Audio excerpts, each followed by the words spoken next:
What if the legends you worshipped were hiding crimes darker than the scripts they performed?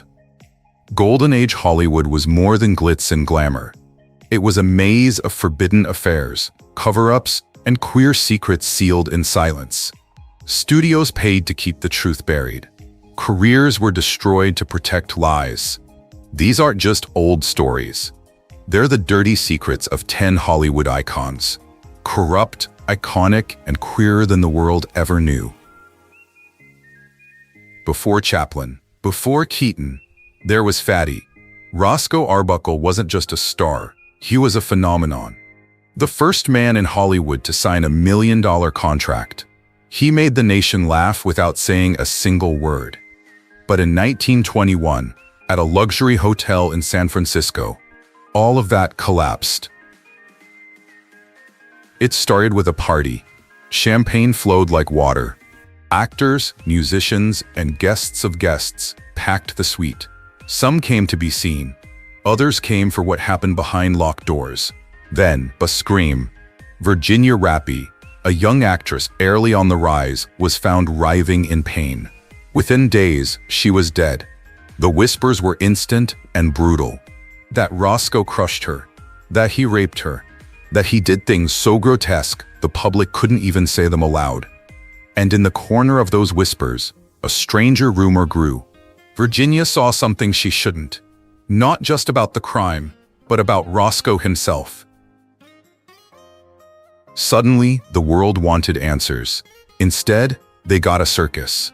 Arbuckle was arrested, charged with manslaughter, dragged through 3 trials, 1 mistrial, 1 hung jury, and finally an acquittal.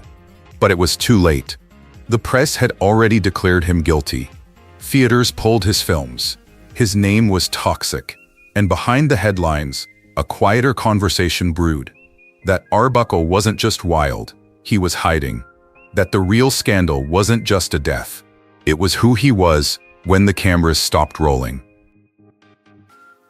Some former insiders later suggested that Arbuckle's parties often had a second layer, private rooms, private guests, and rules that didn't follow 1920s morality. A few even hinted that Roscoe had intimate relationships with both men and women, but the studios worked hard to bury everything, not just to save profits, but to protect the illusion. So what really happened in that hotel room? Was Virginia a victim of violence or of secrets too big to surface? Was Roscoe just a man caught in a storm, or was he part of something Hollywood never wanted the public to see? He died in near obscurity. His name became a cautionary tale. But his story? It was never truly about guilt or innocence. It was about power, about silence, and maybe about queerness in an era that punished anything outside the script. So, what do you believe? Was Arbuckle destroyed by false accusations or by truths no one dared to name? He was the man with the sword, the smirk, and the spotlight. Errol Flynn didn't just play heroes, he defined them. From Captain Blood to Robin Hood, he carved a path through cinematic history with that rakish grin and devil-may-care charm. But off-screen, Flynn wasn't rescuing anyone, he was hunting. In 1942, the mask cracked. Flynn was charged with statutory rape, not once, but twice, by 2 teenage girls. The details were chilling: seduction, manipulation, alcohol, and power. One girl claimed he lured her onto his yacht, promised fame, then used her like a toy. The other said he took her innocence in a Hollywood bedroom, surrounded by champagne and studio secrets. Flynn's lawyers tore them apart in court. The press mocked them. And the jury? They smiled at him like fans at a movie premiere. He walked free. But the whispers didn't. Because behind the curtain, there were other stories. Ones that didn't make it to trial. Ones that involved boys. Former assistants spoke quietly, if at all. They remembered the yacht parties, the closed-door meetings, the auditions that never led to roles. Some said Flynn had preferences the studio knew about and paid to hide. One valet claimed he found Flynn in bed with a young male extra and was fired the next day. Another said he saw photographs that disappeared after Warner Brothers lawyers got involved. The phrase "in like Flynn" entered the culture as a joke. But it wasn't funny. It was a coded warning that Errol got what he wanted, when he wanted it, no matter who said no. And Hollywood let him. He was too bankable, too beloved, too dangerous to expose. Studio executives feared losing their golden goose, so they cleaned up the mess. They discredited victims. They paid off gossip columnists. They protected a man who, behind closed doors, was said to chase not just women, but anyone young, vulnerable, and unable to fight back. Was he bisexual? Was he a predator? Was he both? We may never know, because the evidence was scrubbed, the victims were silenced, and the myth of Errol Flynn, the charming rogue, the ultimate ladies' man, was preserved like a trophy. He died at 50, bloated and broken. But even then, the truth stayed buried. So maybe the real question isn't, was he guilty? Maybe the question is, how many people knew and looked the other way? He made the world laugh without ever saying a word. The tramp, with his bowler hat, twitchy mustache, and sad little smile, became a symbol of humanity. But behind the greatest silent icon in history was a man whose real silence hid things far more disturbing. Charlie Chaplin wasn't just famous, he was worshipped. Studios didn't own him, he built his own. He directed, wrote, scored, and starred in his films. He was untouchable, and he knew it. He married 4 times, each wife younger than the last. So young, in fact, that one was just 16, while he was nearly 35. He met her when she was 12. Let that sink in. Another woman took him to court, claiming he fathered her child. The paternity tests, crude by today's standards, said no, but the jury didn't care. They made him pay child support anyway. It was less about biology and more about the pattern. Chaplin's appetite for girls barely out of childhood wasn't a rumor, it was public record, and then came the FBI. John Edgar Hoover personally opened a file on Chaplin. Why? Because beyond the underage girls, there were whispers. Whispers about sex parties. Whispers about male lovers. Whispers that Chaplin had more than one kind of secret. He supported leftist politics, spoke out against fascism, and refused to take American citizenship. The government branded him a threat. But some insiders say the real fear wasn't communism. It was what Chaplin might reveal or be exposed for. There were stories about men, studio staff, actors, private letters that vanished. A hotel employee once claimed Chaplin made advances while drunk. He was fired within 24 hours. Whether Chaplin was bisexual, predatory, or just lost in power, one thing is clear: he used genius as a shield. And for decades it worked, until it didn't. In 1952, while vacationing in Europe, the United States revoked his re-entry visa. Officially, they called it political concern. Unofficially, they were done cleaning up after him. He died in Switzerland, rich, celebrated, still untouchable. But the shadow behind his smile never left the room. Because the truth about Charlie Chaplin isn't just that he was brilliant, it's that he may have known he could get away with anything. The punch came fast.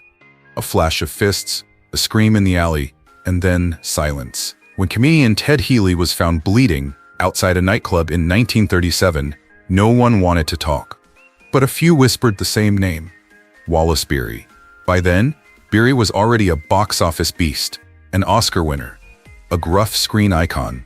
Studios loved him, audiences trusted him, and when stories started to swirl that he'd been involved in Healy's death, the studio did what it did best. It erased them. The official report said Healy died from natural causes, but witnesses described a beating. Brutal, personal. Some claimed Beery was drinking that night with 2 other men connected to MGM. Others said the fight started over a woman, or something more delicate. By the time the police asked questions, Beery was already on a boat to Europe, a vacation, just days after a man was found dead. Coincidence? Or cleanup? No charges were ever filed. No witnesses ever testified. And when Beery returned, his career resumed, as if nothing happened. But the violence wasn't new. Directors dreaded working with him. Young actors warned each other to stay away. He screamed, threatened, and once threw a prop across set that nearly crushed a crew member. One assistant claimed Beery locked him in a closet as punishment, not out of rage, but for fun. And then there were the private parties, invitations that never reached the press. Guests who showed up alone and left quietly. Most were male, some were barely out of high school. There were rumors of roleplay, humiliation, and hush money. The studio said nothing, because Wallace Beery sold tickets, and in old Hollywood, that was all that mattered. He died in 1949, celebrated, wealthy, untouched. Ted Healy never got justice. Everyone in the business remembers what happened that night. And maybe now, so do you. So what do you think? Was Beery just another angry star with too much power? Or was he part of a system that protected monsters behind movie screens? They say he didn't need a stunt double, because the gangsters he played were the ones he actually knew. George Raft wasn't just acting in Scarface. He was living it. Born in New York's Hell's Kitchen, he grew up in the shadows of speakeasies, brothels, and men who solved problems with a baseball bat. By the time he made it to Hollywood, he wasn't learning how to play a gangster. He was remembering. He dressed the part. Sharp suits, slick hair, cigarette dangling just right. But the style wasn't costume. It was currency. The uniform of a man who knew how to move between worlds. Mobsters like Bugsy Siegel didn't just admire him, they trusted him. When disputes broke out between crime families in Los Angeles, Raft was rumored to be the middleman, the peacekeeper between the underworld and the studios. Hollywood needed nightclubs. The mob owned nightclubs. George Raft became the bridge, and for a while, everyone was happy. But the price? Silence, favor, loyalty. He helped people disappear. He got charges dropped. He made problems stop. And some of those problems, they say, were personal.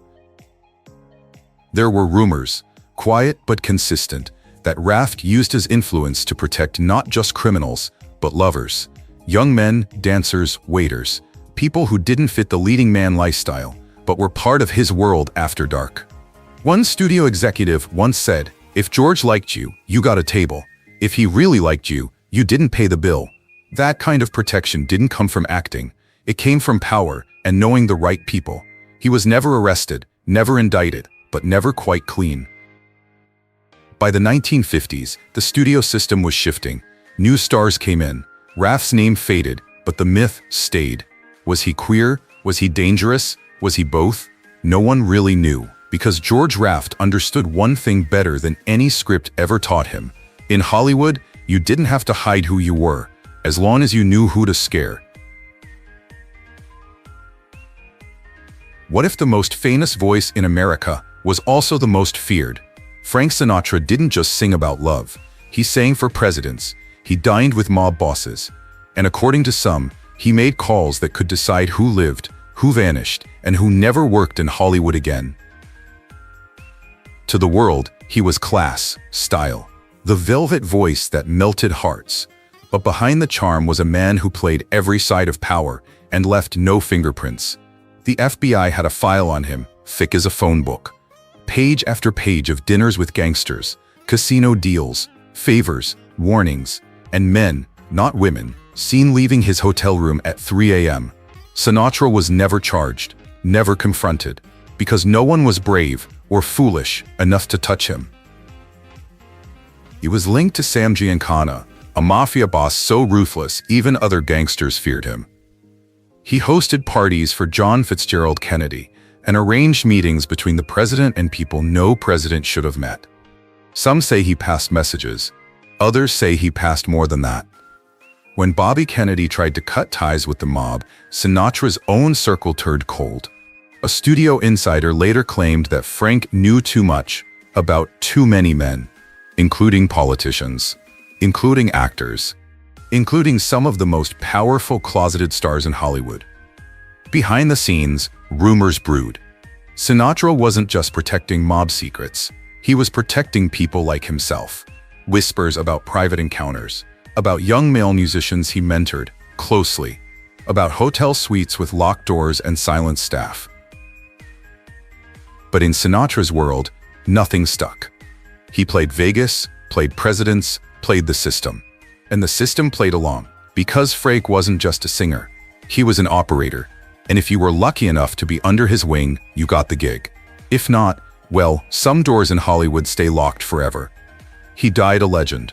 But behind the music, behind the tuxedos and standing ovations, was a man who may have built a career not just on talent, but on secrets traded in smoke-filled rooms. And the question no one dared ask: did Frank Sinatra use the mob, or did the mob use him? The lights were low, the wine was flowing, and what happened next, no one ever told the same way twice. Before he was disgraced, Lionel Atwill was a master of the macabre. With his sharp jaw and piercing eyes, he played doctors, villains, madmen. But in real life, the darkest story he told was the one he told under oath. And it was a lie. Around 1940, Atwill was accused of hosting a party so wild, so depraved, the district attorney launched a quiet investigation. The guest list included starlets, studio execs, and more than a few young men no one recognized. Some called it an orgy. Others said it was more like an audition, but with no cameras. And when the authorities started asking questions, Atwill denied everything. Then came the perjury charge. He hadn't just denied the rumors. He'd lied in court. And Hollywood, always eager to protect its image, turned its back on him overnight. But here's where it gets stranger. Multiple sources claimed the real reason for the crackdown wasn't just moral panic, it was what the party revealed. Among the guests were male escorts, male actors, and a few rising stars who never made it past that night. One name kept showing up in backlot gossip, a young actor found crying in costume days later, then pulled from a studio contract with no explanation. Some said Atwill's parties had rules. No press, no cameras, no women unless requested.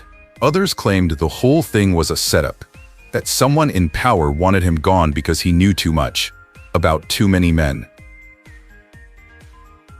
After the scandal, his career crumbled. He went from top billing to B-movies, from horror icons to horror footnotes. Studios erased his name from posters. Invitations stopped arriving. Friends stopped answering. But the tapes, if they ever existed, were never found. Just rumors. Just silence. Just the lingering sense that Atwill's greatest crime wasn't perjury, it was breaking Hollywood's rule. Never get caught with the wrong kind of company. She didn't rise to fame. She clawed her way up there. Joan Crawford was the very image of Hollywood glamour. Flawless face, iron will, a rags-to-riches icon. But behind every diamond earring and Oscar dress was a woman even her children feared. The fantasy shattered in 1978. Christina Crawford's memoir Mommy Dearest peeled away the silk curtains and revealed a mother made of rage. Wire hangers, middle-of-the-night beatings, gaslighting so intense it read like fiction, but wasn't. The book was a sensation and a scandal. Hollywood split in two. Those who defended Joan as a misunderstood perfectionist, and those who whispered, "We saw it too." But the rumors didn't start with Christina. They started long before, in smoky dressing rooms and studio hallways. There were stories of Joan having pornographic photos taken early in her career, images the studio allegedly paid to make disappear. Some claim she posed to survive. Others said the pictures were darker, part of a past she fought to bury with diamonds and fur. Then came the whispers about her lovers, not the public ones, not Clark Gable, not Trenchot Tone, the private ones, the women, makeup artists, dancers, studio secretaries who disappeared from the lot without explanation. One NGM writer once said, "Joan was never cruel to men the way she was to women, unless she wanted them." Her anger wasn't chaos, it was calculated control. She fired assistants for blinking at the wrong time. She'd rehearse slaps off camera, then hit harder when the director yelled action. If a co-star got too much attention, Joan could destroy them with a phone call. Even in death, she made people uncomfortable because Joan Crawford represented something Hollywood never knew how to handle. A powerful woman, a rumored queer, and someone who didn't need to be loved, only feared. So, was she a misunderstood icon shattered by gossip, or was Mommy Dearest just the first person brave enough to say it out loud? They called him the man with the perfect profile. But behind that polished look was a man who destroyed people with a smile. Robert Taylor was a studio dream, charming, conservative, reliable. He kept his head down, followed the rules, and never gave anyone a reason to doubt him, until 1947. That year, the United States government launched an all-out assault on Hollywood, a witch hunt cloaked in patriotism, a crusade against communist influence. Writers, directors, actors, people blacklisted not for crimes, but for opinions. And Robert Taylor? He didn't just testify, he volunteered. He walked into the HUAC hearings and gave them what they wanted, names. He said he was pressured, he said he was afraid, but he still handed over colleagues, people who'd worked beside him for years, to a committee that would end their careers. Some were never hired again, others fled the country. Taylor claimed it was about loyalty, but behind the scenes, some insiders believed there was more to it, that Taylor had secrets of his own, and cooperating kept him safe. A few of the names he gave belonged to men rumored to be queer, writers who lived double lives, directors who never married, stage actors known for private clubs and European vacations. Was Taylor clearing the deck, protecting his image, or trading truths to keep his own from surfacing? The studio backed him completely. No roles lost, no headlines questioned. MGM made sure their golden boy stayed golden. But Hollywood never forgot. Behind the velvet curtains, people called him the smiling knife, because he didn't yell, he didn't accuse, he just spoke softly and let other people burn. Robert Taylor died with his reputation intact. No scandal ever stuck. But ask the old-timers, and they'll tell you, he didn't need to pull the trigger, he just pointed.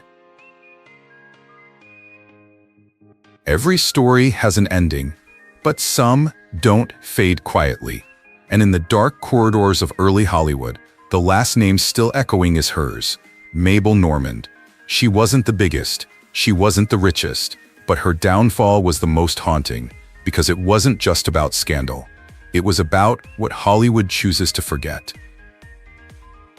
The door was locked, the lights were still on, and inside, director William Desmond Taylor was already dead. A single gunshot ended his life. No signs of struggle, no clear suspect, but one name echoed through the marble halls of early Hollywood that morning. Mabel Normand. She had been with him hours earlier, the last person to see him alive. The rising star of silent comedy, radiant, rebellious, and dangerously entangled with all the wrong people. The press turned on her instantly.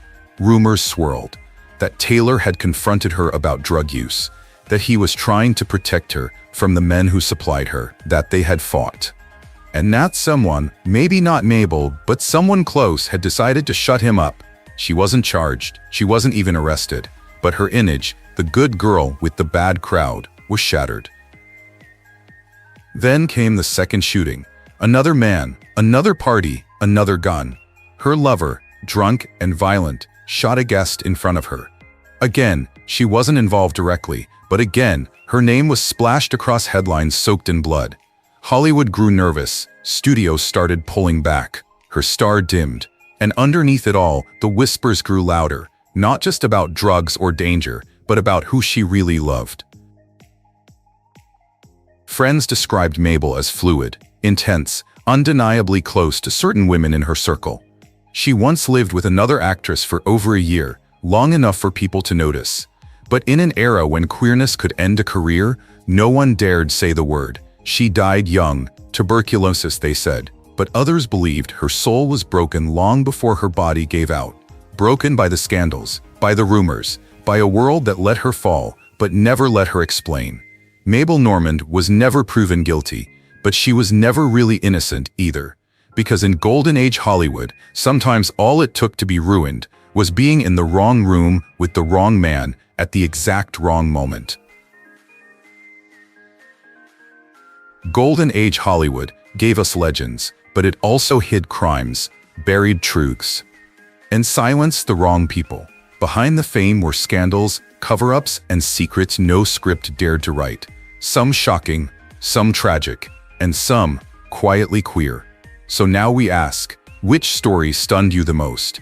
And how many more are still buried?